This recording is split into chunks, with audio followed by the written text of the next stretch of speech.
周末，我想去超市买一点东西。早上我起得不早，也不晚，外面天气很好，不太热，也不太冷。我洗了脸，喝了一杯水，然后换好衣服，拿上手机和钱，就出门了。超市离我家不远，我没有坐车，我慢慢走过去。路上有一些人，有人去上班，有人带孩子出来走走。今天是周末，大家好像都不太着急，我也不着急。我一边走，一边看路边的小店和树。到了超市门口，我先看了看里面人不多，也不太吵。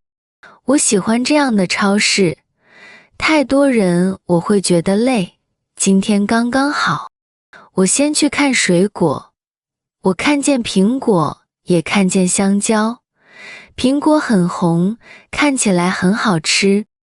香蕉不太大，可是也挺好的。我想了想，买了2个苹果和几根香蕉。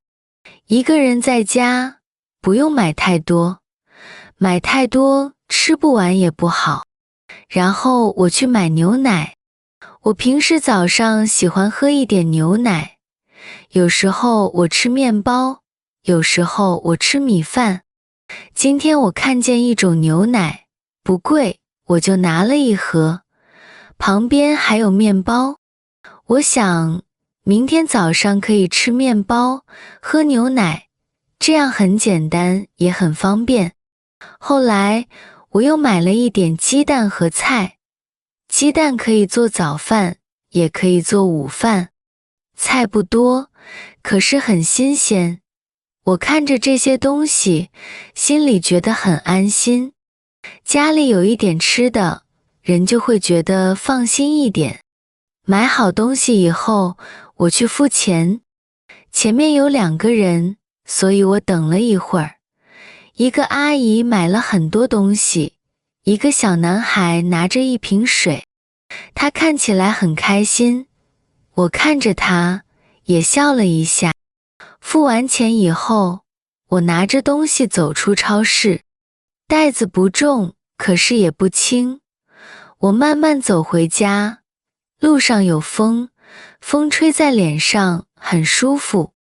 我觉得周末去超市也不是一件小事，因为这些东西会变成明天的早饭，今天的晚饭也会让我的家更有生活的气息。